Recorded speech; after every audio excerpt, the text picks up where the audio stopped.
Hello, my name is Becca from the Learn Play Space. I'm a primary trained teacher and early years expert, and in today's video I'm going to be talking to you all about toys.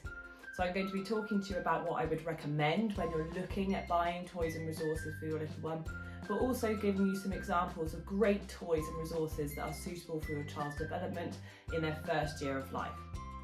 So this video is going to be a two-part video. In part one, I'm going to be talking about babies between 0 and 6 months, and then in part two, I'm going to be talking about babies between 6 and 12 months. So make sure that you check out both parts of these videos to learn all about the toys and resources that are great for your baby in their first year of life. Now, when I'm buying toys and resources for my little one, there are three things in particular that I look for. The first thing is longevity, the second thing is play value, and the third thing is whether it's actively engaging. So with longevity, I'm looking for toys and resources that are hard wearing, that are made from high quality materials, but also the things that if I introduce them at 3 months, is my baby going to still be able to play with them at 6 months and at 9 months? It might be in different ways, but it's not a toy or resource that's just going to be able to be used once and then it's really not going to be used again. I'm also going to be looking for play value. So is the toy or the resource something that can be used in loads of different ways? Can it provide lots of different opportunities for play? How much value is my child getting from this? And I'm also going to be looking for things that are actively engaging. So by this I mean what I want is for my child to be doing the play themselves instead of the toy doing the play for them. So I want my child to be investigating and exploring their toy. I want them to be using it creatively. I want them to be moving it, manipulating it, doing things with it in order to get something back from that toy, instead of the toy doing the play for them.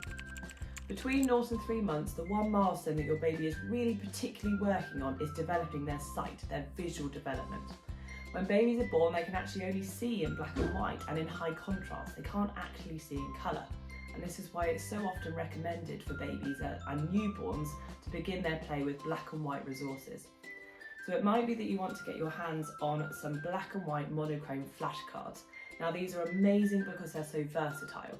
You can put them around baby's play space, you can hang them from a play gym or a mobile, you can hold them and do some visual tracking practice with your baby, you can put them at the side of their changing table, or sometimes you could even put them in the car so that when baby's in a car journey that they've got something to look at. These ones are shop bought. There are so many different designs and kind of materials on the market, but you can also DIY your own with some white card and a really big thick black pen and just draw some really big bold patterns on them. But as I said, they're a really great resource because they're so versatile. Now most of us, when we have a new baby, we often buy a play mat, and most of us have a play gym, and both of these are great things to have for your newborn. Now another great thing that we want to be looking for is the play gym hangers, so the things that hang from the play gym, as these are the things that are going to be engaging our child and making them want to stay on the floor for longer because they're going to be actively engaged in what they're looking at. So these play gym hangers are black and white. They've obviously got a bit of orange on them as well, but mostly they are monochrome. They've got those high contrast patterns on them, and these actually make a beautiful gentle noise as well when they're batted or hit or moved, which is then supporting that auditory development of your child as well. So these ones, as I said, are shop bought. They're wonderful things to add onto your play gym, but you can also DIY your own hangers, so you can get again some white card and a big thick black pen and draw some patterns and hang them from a mobile or a play gym, or polystyrene balls are great as well that you can then hang and draw those patterns on them as well. But what you're looking for, as I said, is monochrome. You want them to be black and white, you want them to be big, bold, bright patterns that are high contrast, that are then going to be visually engaging for your child. So between 3 to 6 months, there are 3 key milestones that your baby is probably working on. They're going to be working on rolling over from front to back and back to front. They're going to be working on bringing their hands to their mouth to explore, and they're also going to be beginning to start to understand cause and effect. And so there are some great toys and resources that you can add into your play area to support this development. Now my first suggestion is to get yourself some rattles. Now there are loads of different types of rattles on the market, but what you want to look for is ones that are lightweight and easy to grasp and also make a noise. So these 3 here are a really great example. This one here has obviously got a very small ring, it's got a small surface area, it's really lightweight, it's easy to grasp, and it's got the bell, which then makes a lovely noise when baby shakes it, and it's got the nice tactile element of the beads as well. The You can also get rattles like this. This is called an O ball, so it's got all of the holes through. So again, it's really easy for baby to grasp easily and give it a good shake. It's not going to go flying off across the room. And what's lovely as well is it's so lightweight. You can literally lift it with a finger or two, as well as it having the rattly element. So I love this one. And then another example is a roller rattle. Now this is great for longevity because roller rattles are super for when your baby starts to crawl. But this is something that you can introduce now. Again, it's really small, it's really lightweight, it's easy for them to grasp, and it's got the bell inside so that it's got that noisy element as well, which is supporting that cause and effect development alongside their auditory learning as well. So another really lovely thing to create between 3 to 6 months is a DIY at-home sensory kit. So it might be that you go to baby sensory classes where they've got lots of lovely resources, but this is something that you can quite easily pull together at home from things that you already have, things that you can DIY, or some really inexpensive resources. So the first thing is some sensory balls. These are amazing and they've got great longevity. My 3-year-old still plays with all of these different balls that we've got. This one in particular is super because it's called a protrusion ball. It's great for grasp and bringing into the mouth.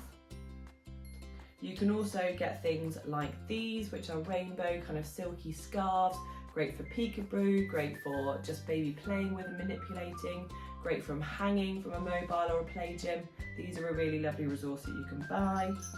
This is something that you can easily DIY, so using coloured ribbons, hang on the play gym. Obviously babies can see in colour at this point, and so adding colour into their play gym is going to make it more engaging.